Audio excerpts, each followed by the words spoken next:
Bon, Marc Quagebeur, aujourd'hui, on va attaquer une bonbonne confiture. Moi, c'est comme ça que je l'appelle.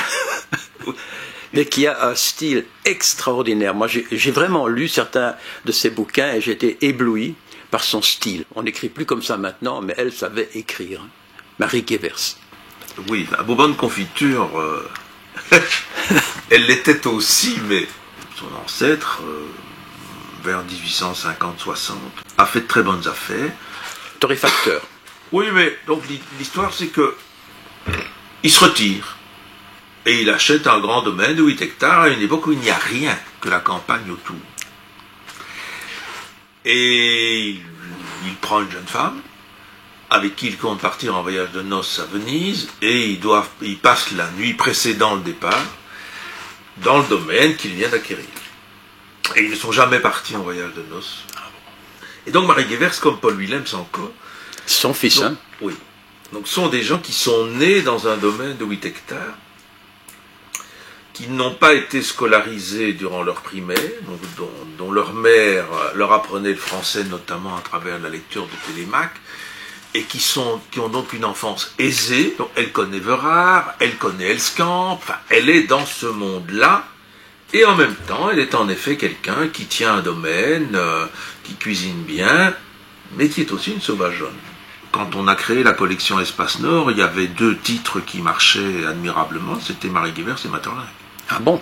Et Marie Guevers, c'était vraiment la poule aux œufs d'or, si on peut dire, de la collection. Encore une fois. Parce que c'est une écriture claire, oui. Et en même temps enracinée, pas abstraite, très concrète quelque part. Dans Plaisir des météores, cette anecdote donc pour le mois de janvier, où ils sont dans le tram qui va des Deux-Guêmes à Anvers, des Deux-Guêmes à Anvers, et évidemment les trams sont chauffés avec ce type de chauffage que vous avez peut-être encore connu, qui était un peu, comme dans les voitures aujourd'hui, un peu très très chaud, n'était pas très bien, Et elle avait pris dans les temps gelés de Nissembourg des anguilles qu'elle avait emballées dans du papier journal et tout.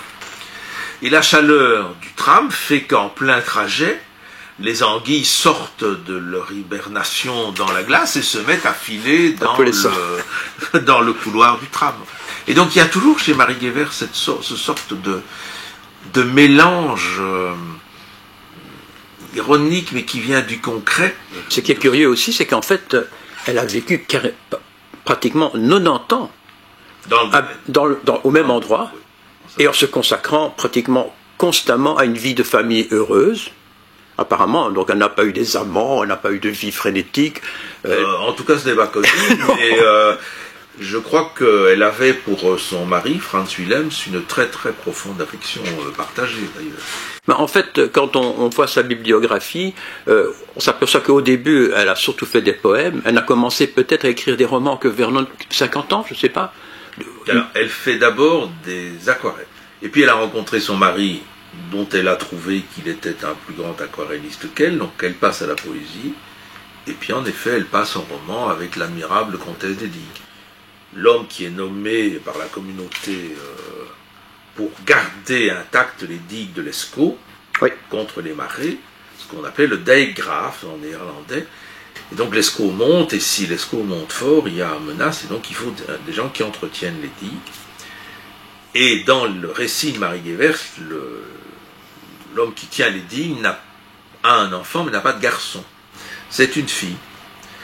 Et cette fille et le village va finir par accepter, parce qu'elle connaît admirablement le métier, puisqu'elle a toujours promené avec son père, par donc devenir en effet la comtesse des Digues, la dijkgravin, et en même temps se marier de façon tout à fait classique, si on peut dire. Est-ce que Marie Guevers a réussi, parce que j'ai vu qu'elle a publié notamment Mercure de France, etc., est-ce qu'elle a réussi à percer en France comme la plupart de ces grands nobles flamands, enfin pas nobles, ces grands bourgeois flamands qui écrivaient et qui, eux, ont réussi en France? Est-ce que Marie Guevers a réussi ça aussi ou pas?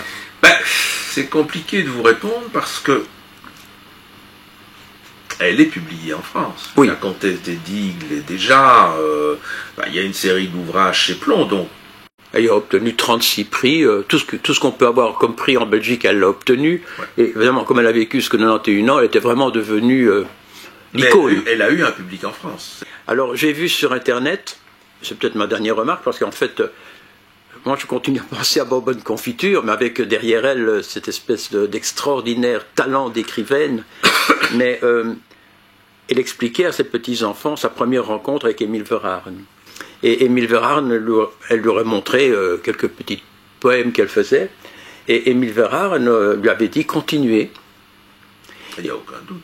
Et puis quand elle est réapparue, quand elle est revenue un peu plus tard, parce qu'ils se voyaient régulièrement, y compris à Saint-Cloud, mais ça c'est plus tard, il lui a souligné dans ses poèmes ce qui lui semblait le meilleur, en lui disant « ça c'est très bon, continue dans ce sens-là », mais il n'a pas critiqué ce qu'il trouvait moins bon, elle trouvait ça extraordinaire.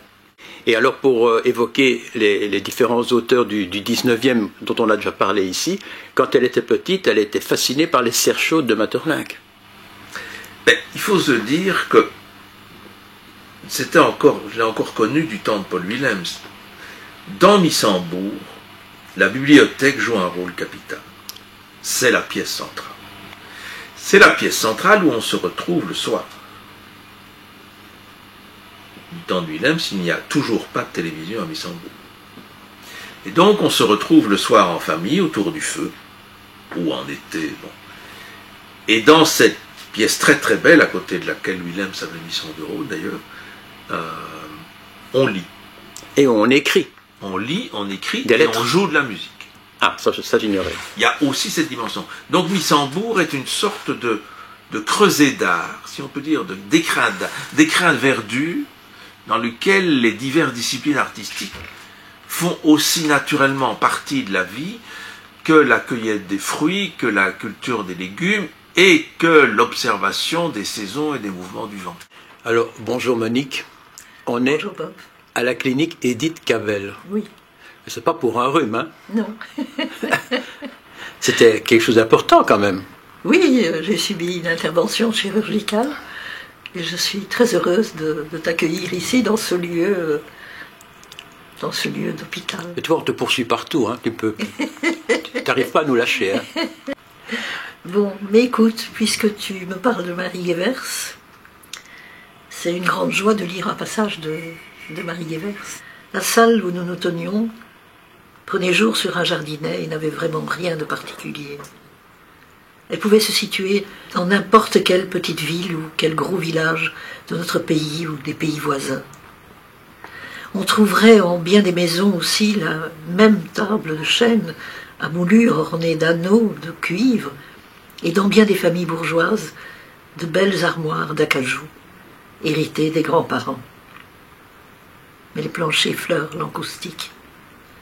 Les meubles luisent, la vaisselle exposée sur le dressoir brille, les vitres étincellent, les portes semblent repeintes d'hier, le plafond blanchi de ce matin, et cette propreté extrême nous indique un pays où l'eau abonde et où les femmes aiment les travaux de ménage.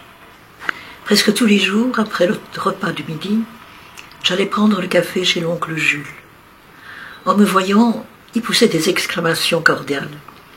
Les premiers beaux jours le trouvaient installé à la petite terrasse pour jouir du soleil, tandis que les grenouilles commençaient leur concert printanier dans l'étang du fond du jardin. Laurent, à cette heure-là, délaissant son violoncelle, savourait le café avec ses parents.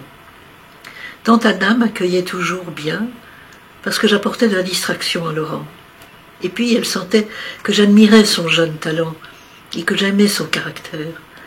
J'ai dit que c'était un ange musicien. Non, c'était bien plutôt un fruit musicien. Saveur et fraîcheur répandues sur toute sa personne. Le visage rond, aux joues souples, une chevelure magnifique, ondulée et blonde, et le corps vigoureux. La pâleur blonde du teint empêchait sa beauté d'être vulgaire. Il savourait la vie sans cesse. Et je lui dis un jour que pour lui, chaque note de musique devait ressembler à un fruit. Nous nous amusions à cette idée et cherchions à quel fruit comparer les notes. La première sur laquelle nous tombâmes d'accord, ce fut le fa. Le fa, disait Laurent, que veux-tu que ce soit?